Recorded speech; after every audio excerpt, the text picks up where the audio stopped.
Boa tarde a todos os polos, boa tarde a todos conectados. Sejam bem-vindos a mais uma aula do nosso canal Educação. Sejam bem-vindos a mais uma aula de geografia do nosso canal Educação.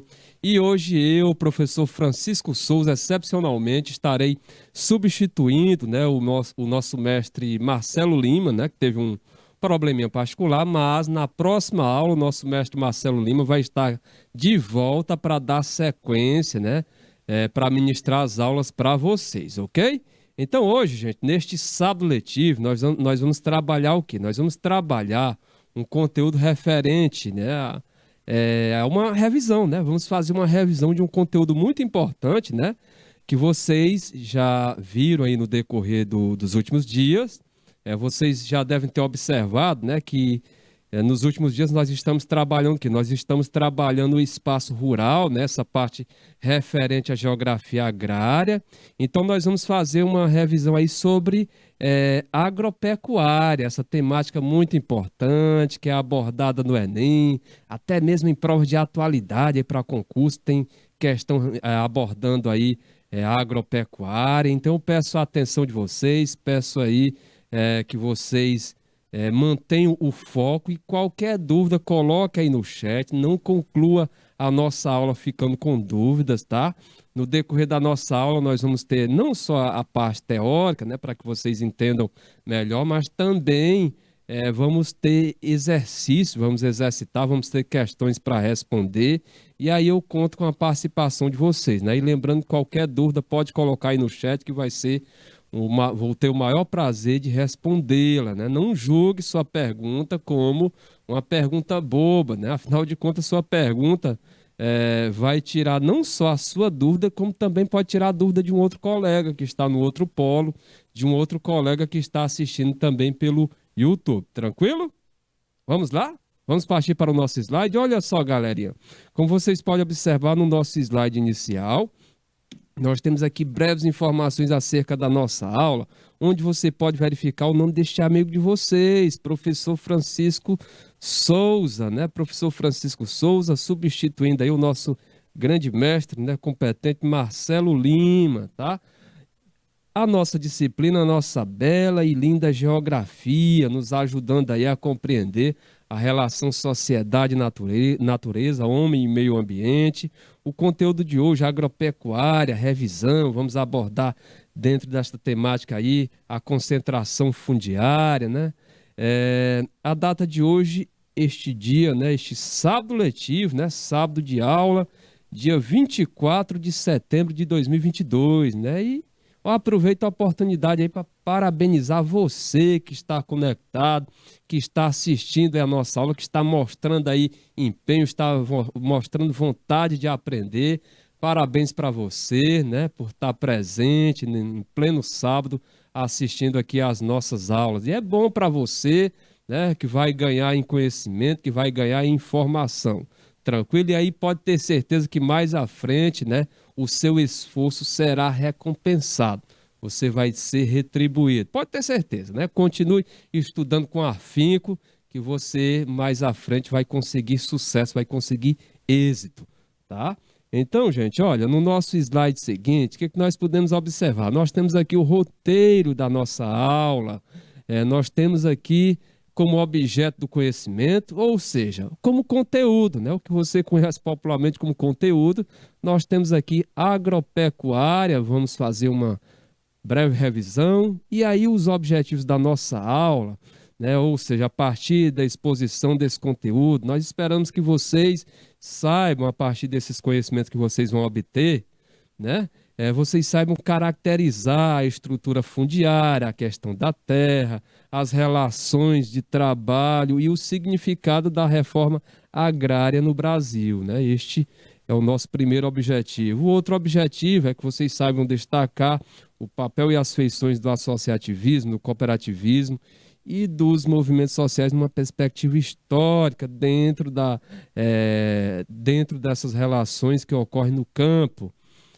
A nossa aula será uma aula expositiva, Nós vamos ter uma parte referente aí à teoria e nós vamos ter ao longo da nossa aula resolução de questões e no finalzinho aí vocês vão ter uma atividade para casa. Tranquilo? Tudo tranquilo? Podemos avançar? Olha só, gente, no nosso slide seguinte, tá? O que nós podemos observar, né? Agora o destaque, vamos partir de uma, digamos assim, de uma perspectiva geral, né? Mais ampla, até chegarmos na realidade brasileira, tá? E aí nós temos aqui como destaque a estrutura fundiária no mundo. A estrutura fundiária no mundo. Então, olha só, gente, no sistema capitalista, né? A terra é considerada um recurso, ou seja, uma mercadoria, né? Então, no sistema capitalista, a terra é considerada um recurso, uma mercadoria. Não é à toa, né, que nos locais em que o capitalismo predominou durante um certo tempo, e aí houve revoluções socialistas, a terra era um dos primeiros bens ali a se dividir, a ser apropriado pelo Estado e a ser usado para a coletividade. Tá? Exatamente por ela ser um recurso, por ela ser uma mercadoria muito valiosa no sistema capitalista. Então, a maneira como as propriedades, veja bem, a maneira como as propriedades, né, de terras estão distribuídas, né, é o que chamamos de estrutura fundiária ou agrária, né? Estrutura fundiária ou agrária. Então, toda vez que ouvir falar em estrutura fundiária ou agrária, se refere ao quê? Se refere à maneira como as propriedades de terras estão distribuídas, né? Como estas propriedades estão distribuídas, né? E aí você vai saber que grupo, né? Que fatia da população tem maior percentual da terra, qual é a outra que tem menos, né? Quais as consequências, tá? É, como a produção está distribuída. Então, olha só, gente, a estrutura agrária dos países é bastante diversa. Então, envolve inúmeros fatores, né, como os ambientais.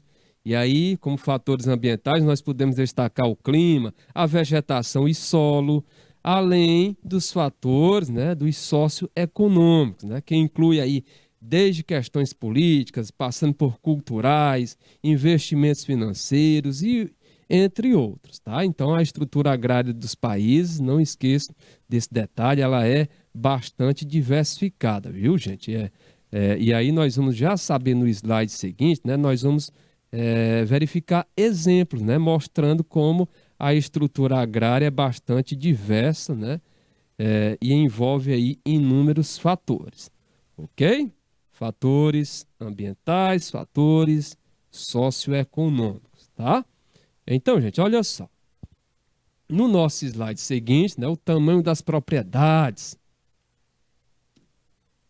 O tamanho das propriedades, o modelo socioeconômico de organização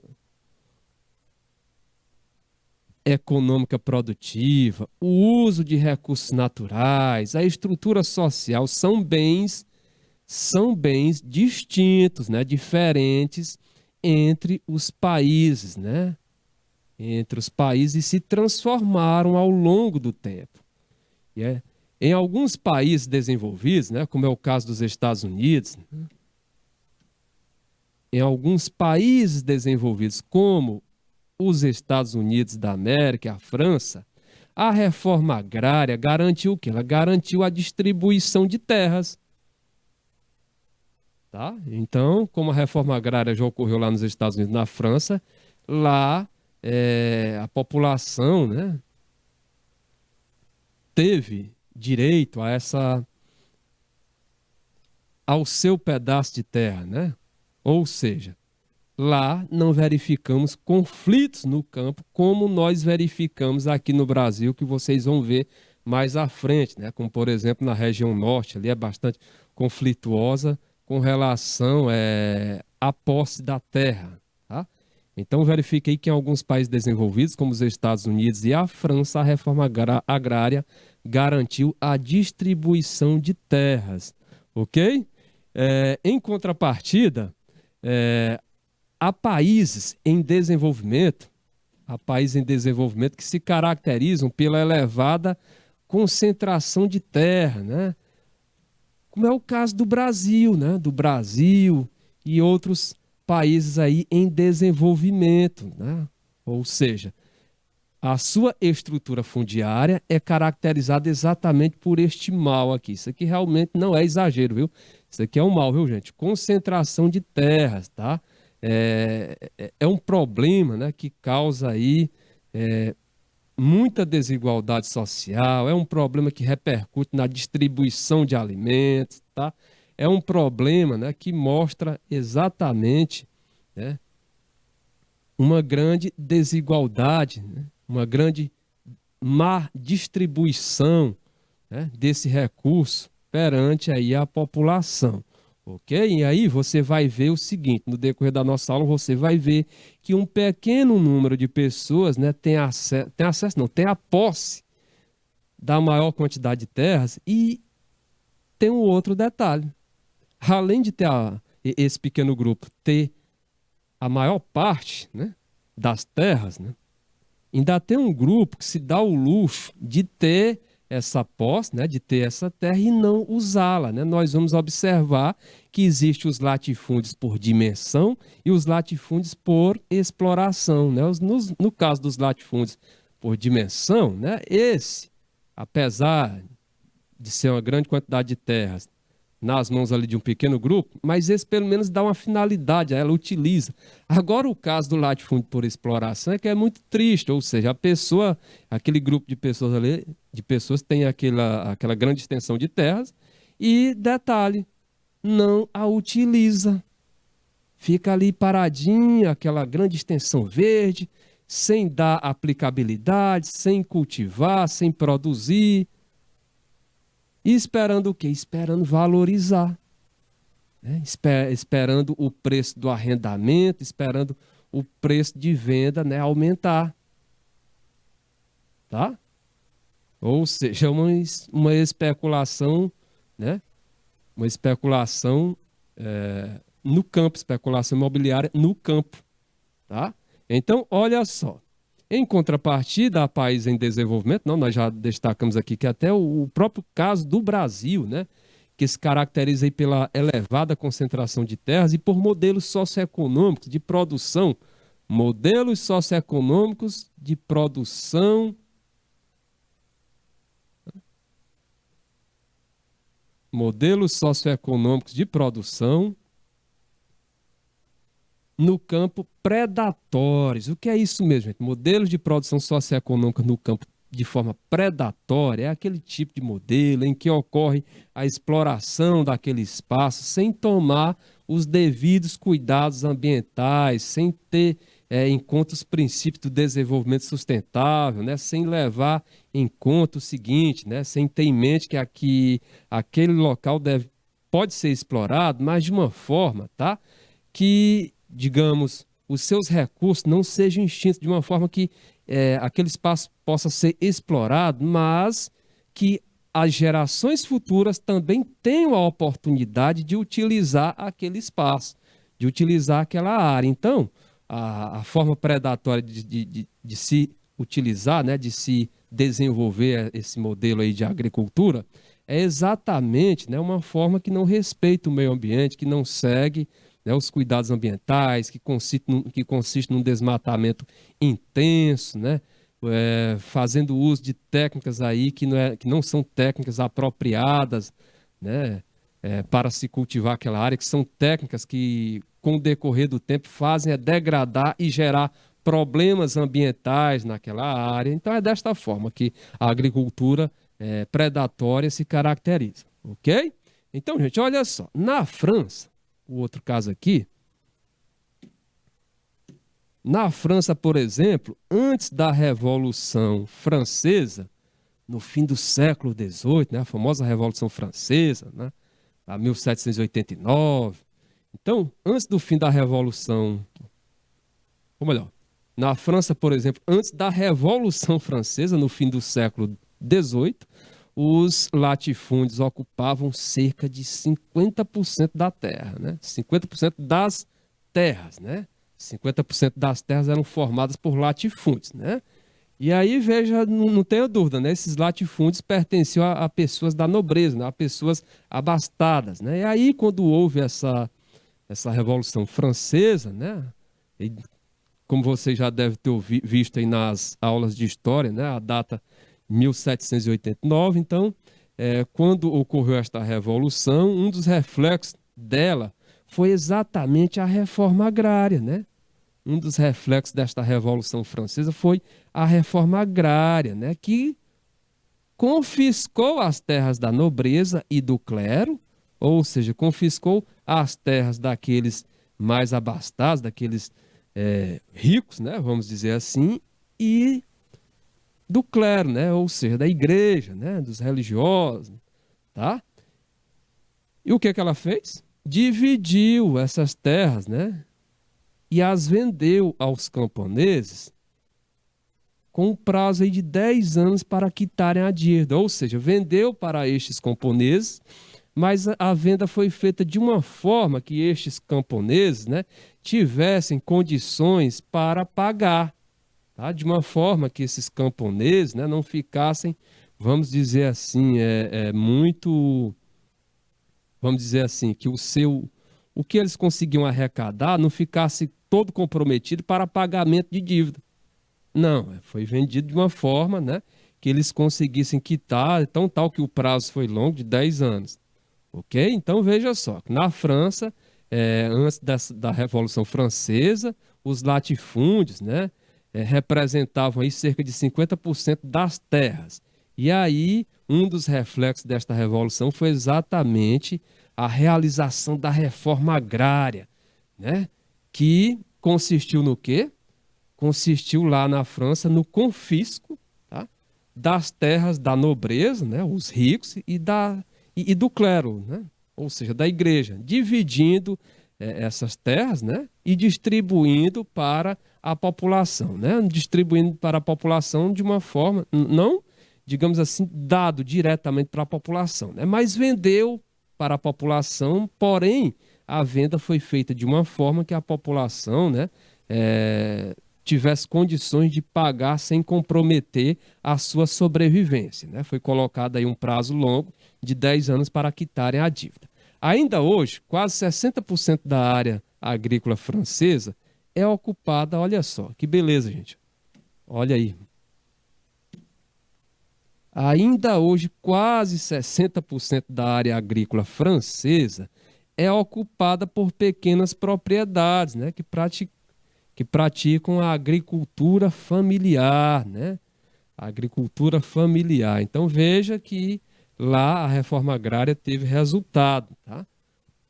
Ou seja, 60% da área agrícola francesa é ocupada por pequenas propriedades, ou seja, minifúndios, né? E praticam aí a agricultura familiar, aquela agricultura que visa produzir, né, cuja produção é voltada para o mercado interno, né, para dentro do país aí em questão que nós estamos observando, né?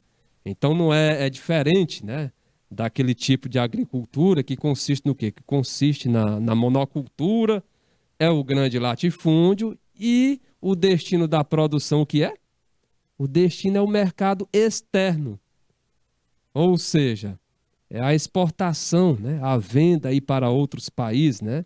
Que, de acordo com os produtores, para eles se torna mais, né, lucrativo, ok?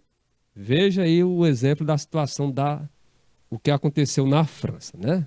Ou seja, 60% da área agrícola lá é ocupada por minifúndios. Essa situação se opõe à que verificamos na América Latina. Essa situação aqui nós vimos anteriormente, é o caso da França, né? Se opõe ao que verificamos na América Latina, né? Como vocês sabem, é a América Latina, né? Vocês sabem que existe o quê? Existe uma divisão do continente americano, que é uma divisão com base em critérios físicos. Aí você observa que tem a América do Norte, América Central, América do Sul.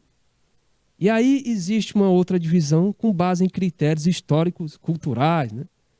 Aí você vê a América anglo-saxônica, que é representada apenas por dois países, são países ricos, né?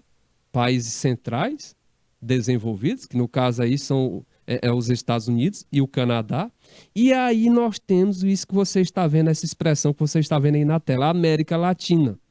A América Latina, ela compreende ali do México, né, até o sul da Argentina, tá?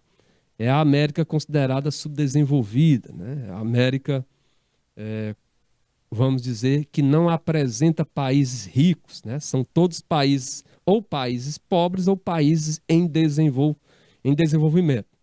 Ok? Então, essa situação, a situação que nós vimos anteriormente, se opõe à que verificamos nos países da América Latina,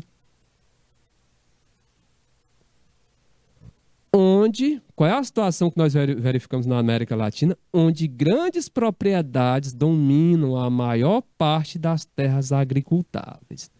Olha só o exemplo aqui. No caso do Chile, né? No Chile, exatamente o Chile, aquele país lá estreitinho, comprido, bem comprido, né? E estreitinho, tá?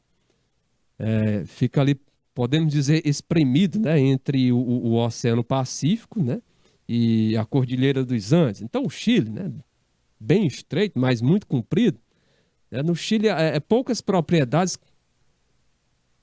No Chile, poucas propriedades caracterizadas como latifúndios, poucas propriedades que são caracterizadas como latifúndios detêm mais de 50% das terras agricultáveis. É muita coisa, gente. Mais de 50% das terras boas para se plantar.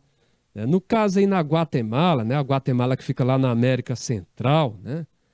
Em termos de extensão, só a título de informação, em termos de extensão territorial, é o maior país lá da América Central, né? A Guatemala, né? Esse país aí de língua hispânica, né? Cerca de 1% dos proprietários domina mais de 70% das terras férteis do país. Gente, que absurdo, tá? Observe aí que 1% dos proprietários é um número pequeno, né? Um número de pessoas, né? Um número pequeno, 1% dos proprietários domina mais de 70% das terras férteis, né? Das terras boas para se plantar lá nesse país aí que você está observando. É o caso aí da Guatemala. Então isso mostra o quê, né? Isso mostra que, destacando que na nossa América Latina, tá? Ela é caracterizada exatamente aí pelo fato das grandes propriedades dominarem a maior parte das terras agricultáveis. Então não sobra, né, praticamente nada para esse pequeno produtor aqui, né? Você sabe que quem utiliza esse instrumento aqui que você está vendo na tela é o pequeno produtor, né? A grande agricultura, né, a agricultura moderna, ela não faz uso desse instrumento aqui não, olha. Até o prego aqui ajudando a fixar o cabo, né? Bem rústico mesmo, essa enxada aí que você vê na imagem. Quem utiliza esse instrumento aí é o pequeno produtor, né? Aquele que, além da falta da terra, ou mesmo aquela pequena fatia que ele possui, ele tem muita dificuldade, né? E a dificuldade não é só a falta da terra, né? Mesmo os que têm pequena extensão, mas tem outra dificuldade, né? Dificuldade de crédito, dificuldade de vender algum produto, dificuldade de plantar, falta de apoio técnico, porque quando se fala em reforma agrária, não é apenas, ó, vamos fazer a distribuição, dar lá uma fatia lá para cada família, para cada grupo, de uma forma que nenhum grupo, que nenhuma pessoa fique sem, nenhuma pessoa ali do espaço rural fique sem a terra.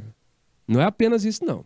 É distribuir, né, de uma forma mais igualitária, mas além de distribuir essa terra, tem que dar o quê? Tem que dar condições para que este pequeno agricultor possa produzir, né? E as condições, elas vão desde crédito rural, né, para que esse agricultor possa fazer determinados investimentos, até mesmo apoio técnico, né? Apoio técnico que a gente fala, né? Pessoas com conhecimento científico, né, que saibam usar aquela terra de uma forma mais plena, de uma forma mais racional, né, de uma forma que ele possa tirar, que esse pequeno produtor possa tirar o maior proveito possível, né, e de uma forma que esse pequeno produtor possa usá-la, mas sem comprometer a qualidade, sem degradá-la.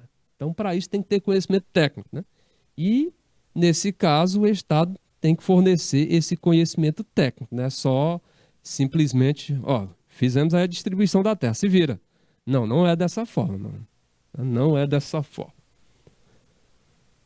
Vamos avançar? Segue o jogo. Então vamos lá. A estrutura fundiária no Brasil, né? Agora vamos entrar aqui no caso brasileiro, né? Especificamente no nosso Brasil, tá? Então, gente, essa estrutura fundiária aqui no nosso país, né? Nós podemos caracterizar da seguinte forma, né? Com relação, quando se fala em estrutura fundiária, nós podemos denominar, caracterizar a estrutura fundiária como a forma, como as propriedades, né? Rurais estão distribuídas segundo suas dimensões, ok? A atual distribuição desigual, né?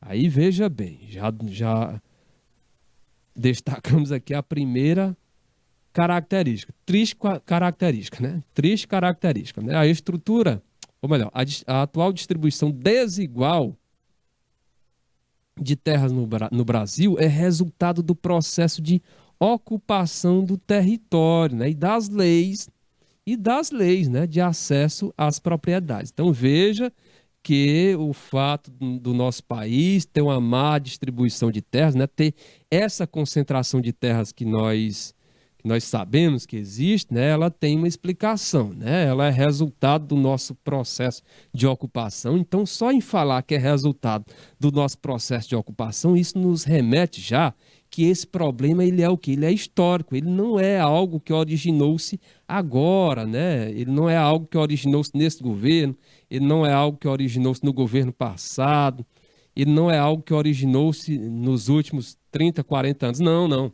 Ele vem né, mais atrás, né? Ou seja, desde o período da nossa ocupação, da nossa colonização. Tranquilo? Então, a atual distribuição desigual de terras no Brasil é resultado aí do nosso processo de ocupação do território e das leis, né? As leis de acesso às propriedades agrárias, né?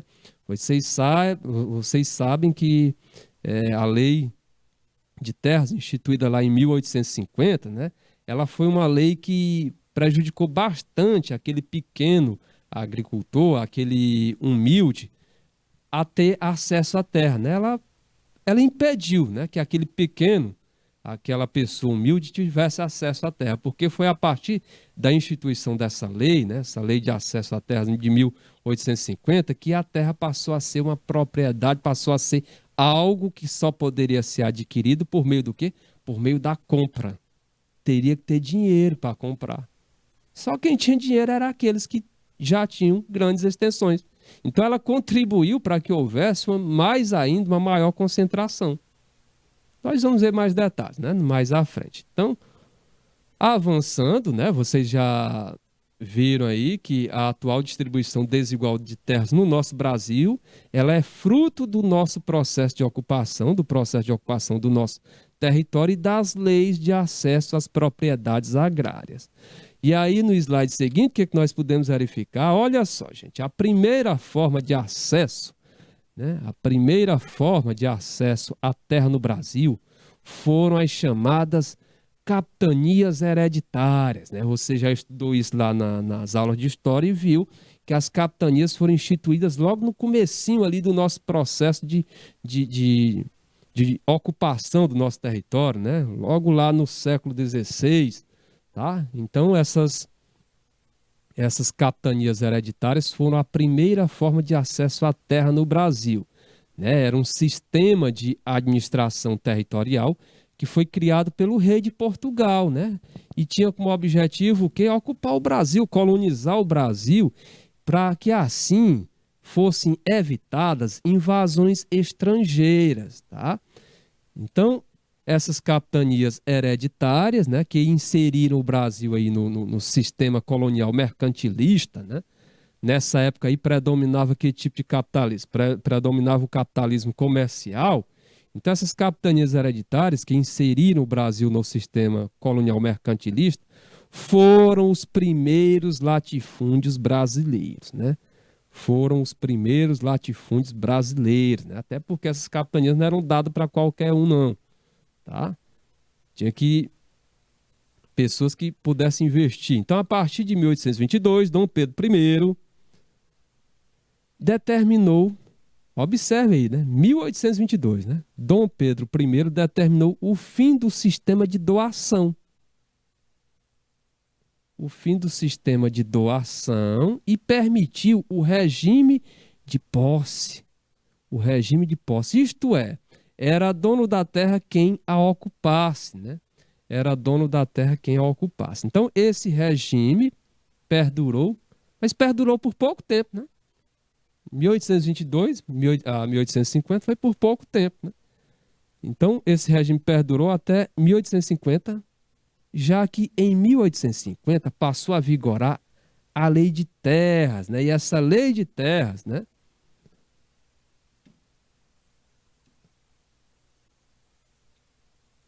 E esta Lei de Terras tornava ilegal a posse e instituía a compra e venda de terras, né?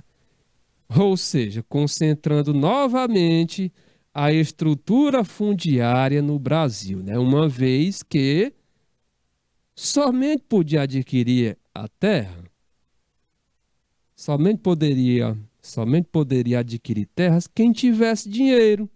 E quem tinha dinheiro era exatamente aqueles que eram de famílias abastadas, né? Já tinham terras, já tinham constituído um patrimônio, certo? Ou seja, aquele, né, escravo recém-liberto, aquele imigrante que estava chegando, ficava muito complicado, né? Ou seja, impedia que ele tivesse acesso à terra, né? Simplesmente isso, impedia que ele tivesse acesso à terra. Afinal de contas, né? Observem bem essa última expressão aqui. Quem tivesse dinheiro. Ora, escravo recém-liberto não tinha dinheiro. Quando ocorreu de fato a abolição da escravatura, né? 13 de maio de 1888, aqueles que não tinham, oficialmente não tinha mais o sistema escravocrata, né? No Brasil, mas aí vocês sabem que essa medida, né? Que tornava os negros livres, mas essas pessoas não tinham formação, não tinham emprego. Então, consequentemente, elas continuaram, embora tenha feito essa assinatura, mas elas continuaram lá junto, lá com os seus senhores, né? Exatamente por uma questão de sobrevivência. E aí, imagine só, estão livres. Mas ele não tinha patrimônio, ele não tinha dinheiro, como é que ele ia ter acesso às terras? Tá? Então, gente, olha só, foi a Lei de Terras promulgada aí em 1850 que praticamente instituiu, né? Ou seja, a Lei de Terras promulgada em 1850, né? 18 de agosto de 1850, que praticamente instituiu a propriedade privada da terra no Brasil. A propriedade privada da terra no Brasil, né? A terra agora é uma propriedade. Para adquirir tem que ter o quê? Dinheiro. Ao determinar que as terras públicas ou devolutas, né, só poderiam ser adquiridas por meio de compra, essa lei limitou a posse de terras, né? Limitou a posse de terras a quem o quê? A quem tivesse recursos para satisfazer essa condição. Então, realmente, né, como vocês estão observando aí nesse último trecho, tá? Foi a Lei de Terras que praticamente instituiu a propriedade privada da terra no Brasil. E aí, detalhe. Mas por que fizeram essa lei? Essa lei não foi feita à toa, não. Ela foi feita mesmo intencional. A intenção era essa. A intenção era essa. Isso aí não foi um deslize, né? Né, que as pessoas lá que elaboraram a lei cometeram, não. A intenção era realmente esta, né? Era limitar, né? Restringir esse acesso à propriedade da terra. Vamos avançar? Vamos seguir para o nosso próximo slide. Ao longo do tempo, né, essa desigual distribuição de terras acabou o quê? Ao longo do tempo, esta desigual distribuição de terras acabou gerando conflitos cada vez mais violentos e generalizados, né? Você já deve ter ouvido aí nos meios de comunicação, né? Então, isso terminou gerando, né, conflitos cada vez mais violentos e generalizados entre proprietários e não proprietários, entre aqueles que tinham, né, terra, né, e aqueles, né, que estavam à procura, né, que tinha necessidade de trabalhar, né, que tinha necessidade de produzir e necessidade mesmo por uma questão de sobrevivência, né? Não era querem ficar, já tem alguma coisa e querem ficar ricos. Não, eles não tinham nada, né? Eles queriam apenas essa terra, mas por uma questão de sobrevivência, tá? As décadas de 1950 e 1960 marcaram o surgimento aí de organizações que lutavam pelos direitos dos trabalhadores rurais, né? E aí, entre elas, nós podemos citar a chamada as Ligas Camponesas e a Confederação Nacional dos Trabalhadores na Agricultura. Com certeza você já deve ter visto aqui esse nome, né? CONTAG, né? Essa sigla CONTAG em algum local, ela é referente à Confederação Nacional dos Trabalhadores na Agricultura. E aí, gente, olha só. Observe que as décadas de 1950 e 1960 marcaram o surgimento aí de organizações que lutavam pelos direitos dos trabalhadores rurais. Aí veja bem, preocupados com o descontentamento social no campo, os membros, né, do regime militar que você pode verificar aí, que vigorou de 1964 a 1985, né, 21 anos. Então, os membros desse regime militar elaboraram, né,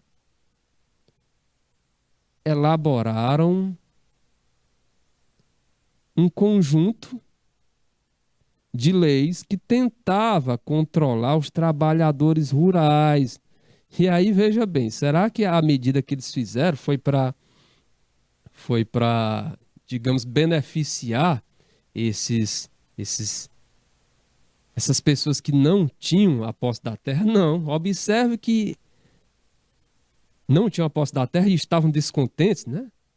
Não. A medida que eles tomaram foi exatamente para controlar, né? Foram criar um conjunto de leis para tentar controlar os trabalhadores rurais e acalmar os proprietários, né, de terras, né?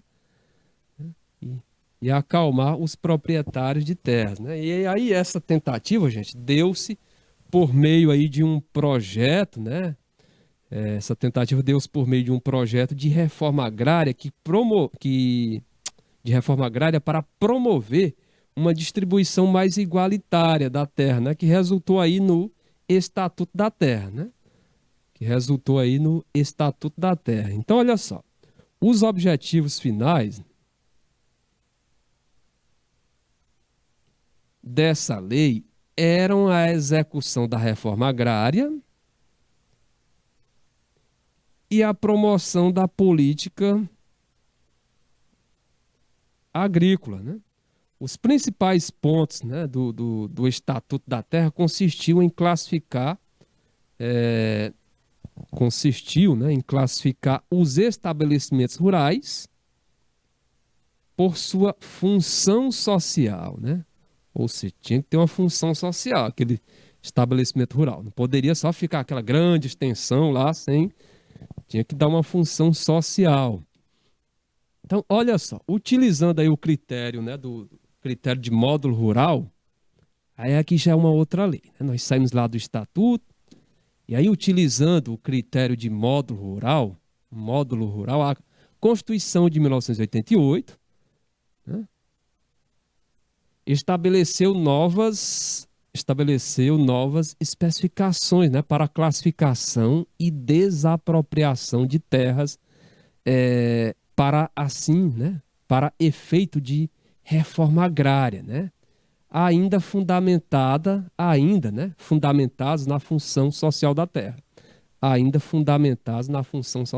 Então veja que utilizando o critério de módulo rural, a Constituição de 1988, a nossa Carta Magna, que vigora até hoje, né, estabeleceu aí novas especificações, né, para a classificação e desapropriação de terras, né, para assim ter efeito de reforma agrária, né? Mas ainda, né, tinha como fundamento o quê? Ainda fundamentava-se na função social da terra. E aí, em 1993, durante o governo de. Em 1993, né? Em 1993, durante o governo do presidente Itamar Franco, né? Falecido Itamar Franco, né? Que substituiu o Collor, né? A Lei 8.629 reafirmou que a terra tem que cumprir uma função social, certo? E aí foram definidos novos conceitos referentes às dimensões e classificações dos imóveis, né, rurais. E aí, com base no conceito de módulo rural, foi utilizado o conceito aí de módulo fiscal, e nós vamos saber mais desses conceitos no decorrer da nossa aula. Inclusive, tem até uma atividade para vocês fazerem com base aí, explorando, né, esses dois conceitos, exatamente para que vocês entendam, se aprofundem mais. Ok?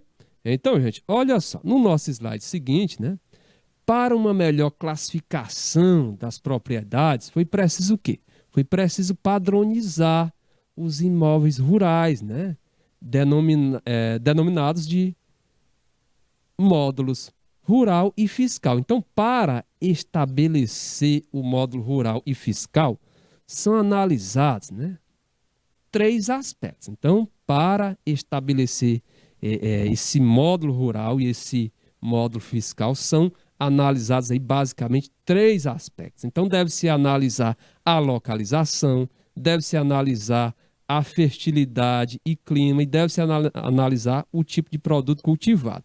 Já que vocês sabem que o nosso país, por ter uma grande dimensão, por ser um país de dimensões continentais, um país muito extenso, vocês sabem que nós somos o quinto país mais extenso do mundo, né?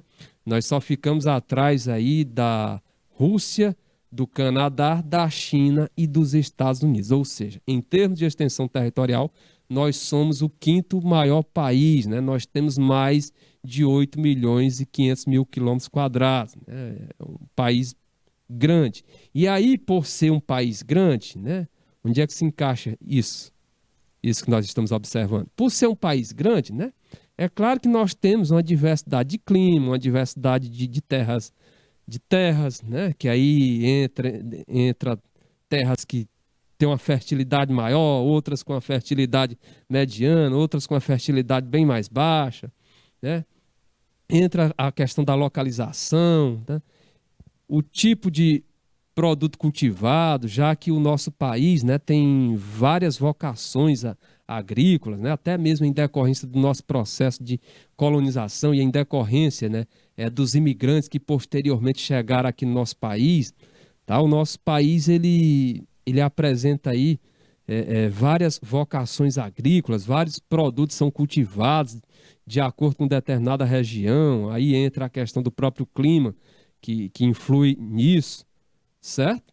Então veja bem, para estabelecer o módulo rural e fiscal são analisados basicamente três aspectos: localização. Então, com base na localização, o que que temos de observar? O que que nós devemos observar?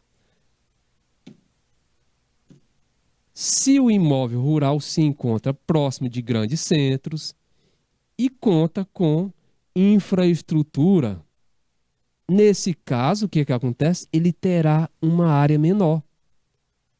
Por quê? Porque aí já dá uma valorização a mais a ele. Ele tem uma localização, digamos, mais privilegiada. O que se produz lá já pode ser destinado para centros que estão próximos. Estão entendendo o porquê da diferenciação? Então, veja bem, o porquê da influência da localização e por que ela vai determinar se uma área vai ser maior ou menor? Exatamente por isso. Ó. Se o imóvel se encontra próximo de grandes centros e conta com infraestrutura, infraestrutura é muito importante. Gente. Se um imóvel tem infraestrutura e o outro não, é claro que aquele que detém, que possui infraestrutura, ele vai ter condições de progredir, de produzir mais, né?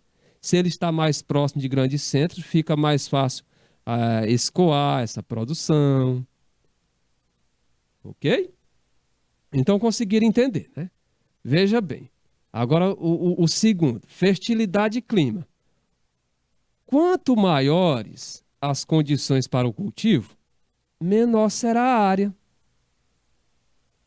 Quanto maiores as condições para o cultivo, menor será a área, gente. É uma coisa bem lógica. Um determinado local, né, que o clima é bem favorável, né, para se cultivar.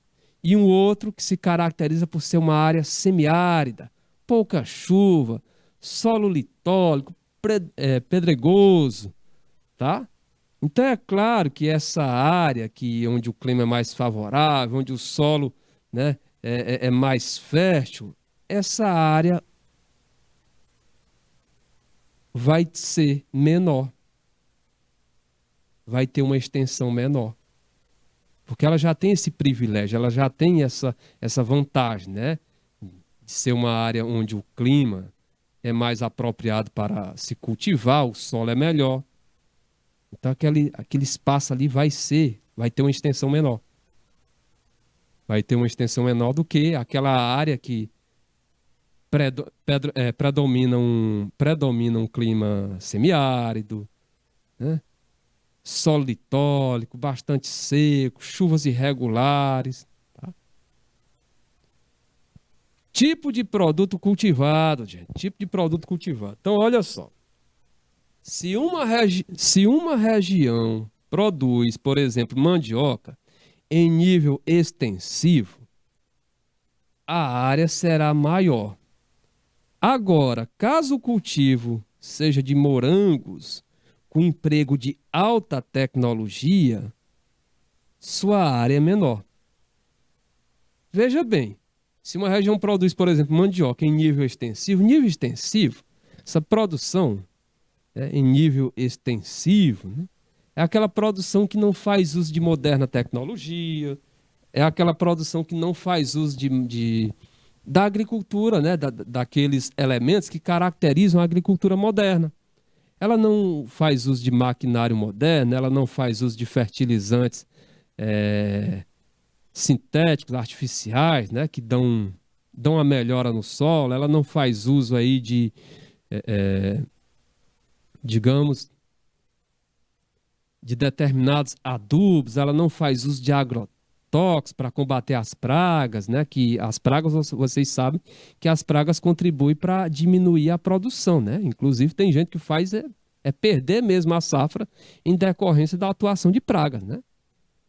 Então veja, né, que essa condição onde a mandioca está sendo produzida, ela é mais desfavorável do que o caso aqui do cultivo do morango, né? O morango empregado aí, onde se emprega alta tecnologia.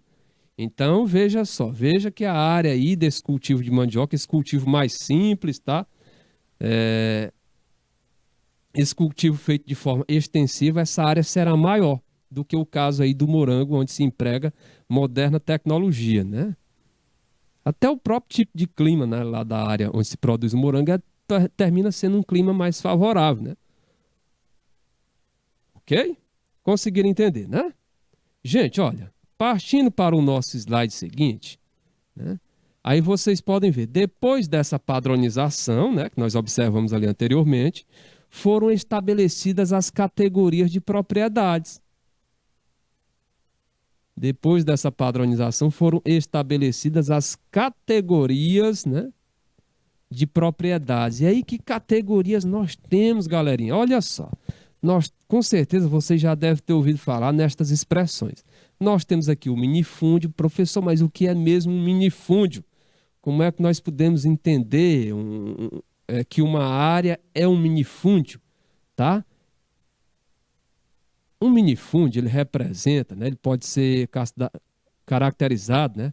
Ele pode ser caracterizado como sendo pequenas propriedades rurais responsáveis pela produção de cerca de 70% de todo o alimento consumido, né, no país, com utilização em geral do quê?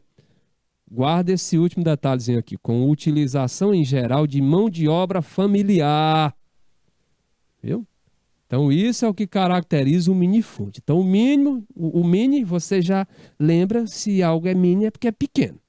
Tá? Então, minifúndios são pequenas extensões, são pequenas propriedades rurais responsáveis. Aí, veja bem, nessas pequenas propriedades rurais, né, ela tem como característica exatamente o fato de 70% de todo o alimento consumido no país serem produzidos nestes minifúndios. E com que tipo de mão de obra? Na sua maior parte, com mão de obra familiar. Se emprega alguma pessoa, mas é um pequeno número, né? É um número bem pequeno. Só naqueles momentos em que a produção é um pouco maior, né? Mas o normal é que a utilização da mão de obra seja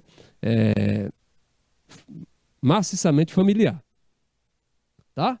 Então, olha só, latifúndio por dimensão. Com certeza, talvez vocês só conheçam mais a expressão apenas latifúndio. Mas existe dois tipos de latifúndio. Aí o latifúndio, só em se falar latifúndio, aí você já imagina grandes extensões de terra. Mas aí quando se fala latifúndio por dimensão e latifúndio por exploração, talvez você tenha alguma dúvida que vai ser tirada agora. Toda vez que ouvirem falar em latifúndio por dimensão, galerinha, o latifúndio por dimensão ele corresponde a grandes propriedades rurais com atividade vinculada à agroindústria, né? A agroindústria, aquela indústria no campo, ali já próximo da matéria-prima. E seus produtos geralmente são o quê? São destinados ao mercado externo.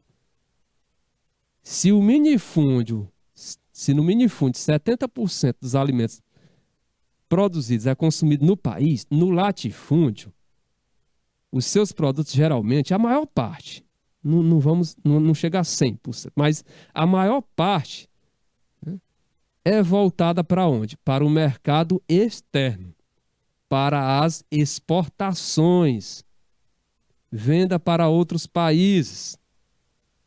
Ainda mais aqui no caso do Brasil, se torna mais lucrativo, né? O dólar aí com valor de mais de R$ 5, o euro também com valor superior a R$ 5, se torna mais atraente, né? Estimula, né? Mais estimulante, tá? E o latifúndio por exploração? O latifúndio por exploração, galerinha, ele se destaca por ser um tipo de propriedade que tem como característica a improdutividade, tá? A improdutividade. A improdutividade caracteriza o latifúndio por exploração. Nesse latifúndio por exploração, o proprietário adquire terras com o objetivo de desenvolver especulação imobiliária, galera, especulação imobiliária. E aí, dessa forma, não há nenhuma intenção de cultivá-las, né? E aí, caso ele realizasse o cultivo, ele também iria gerar empregos, né? Mas nesse caso aí do latifúndio por exploração, que tem como característica a improdutividade, o proprietário, né? O objetivo dele, né? Ele adquire essas terras apenas com o intuito aí de desenvolver a especulação imobiliária, né? Ou seja, a intenção dele é esperar que aquela área se valorize mais, para assim ele vender, ou para, numa situação de arrendamento, ele possa não só vender, né? No caso aí da venda, vender por um preço mais elevado, mas também arrendar por um preço mais alto. Então o objetivo é esse, né? A terra fica paradinha ali, inúmeras pessoas precisando de terras para plantar, para produzir, e aí aquela grande extensão verde lá parada. Latifúndio improdutivo, latifúndio por exploração, terras improdutivas. Mas é improdutiva não é por ela ter uma característica natural que torna ela improdutiva não, viu, gente? Nada disso, é só por falta de ação. Por falta de ação do dono daquela grande extensão. Não, eu não vou produzir nada aqui não, vou esperar valorizar. já que eu comprei ela por X, um valor X, eu vou aguardar aqui um certo tempinho, vão criar ali uma infraestrutura, vão abrir umas estradas ali, vai passar. Então eu vou esperar essa área valorizar e aí eu vou vender ela por 10x. Olha aí, olha a intenção, né? Então, dessa forma, caracteriza-se o latifúndio por exploração. E nós temos a empresa rural, né? A empresa rural, ela é uma propriedade de porte médio e grande, né? Ela varia de porte médio para grande, que produz matéria-prima, né? No caso, laranja, soja, cana-de-açúcar, leite, carne, além de outros produtos, destinado para quem? Destinado para as agroindústrias, né? Aquelas indústrias ali que ficam no campo, tá? Então, essa empresa rural, ela se caracteriza por desta forma, né? Ou seja, é uma empresa, é uma propriedade de porte médio e grande, produz matéria-prima, e aí com destaque para laranja, soja, cana-de-açúcar, leite, carne, e aí destina essa matéria-prima para as agroindústrias, né? Ok? Olha só, gente, no nosso próximo slide, temos essa tabelinha aqui para nós analisarmos, né? Onde você verifica imóveis rurais no Brasil, e aí nós vamos observar aí tipo de imóvel e o módulo fiscal, e aí onde o tipo de imóvel ele vai ser caracterizado exatamente pela quantidade de módulos fiscais. Porém, esse slide nós vamos ver com mais detalhe após o nosso intervalo, né? Como vocês observaram aí, a nossa aula findou, né? Este nosso primeiro momento findou, né? O nosso primeiro tempo. Vamos ter agora um breve intervalo, onde vocês aí vão tomar aquela água, lanchar, né? Abastecer. E aí, daqui a 20 minutinhos, nós retornaremos com a continuidade da nossa aula, partindo deste slide que vocês estão vendo aí na tela, né? Que nós vamos ter mais informações sobre este slide. Tranquilo? Posso aguardar vocês? Pois então, até daqui a alguns minutinhos.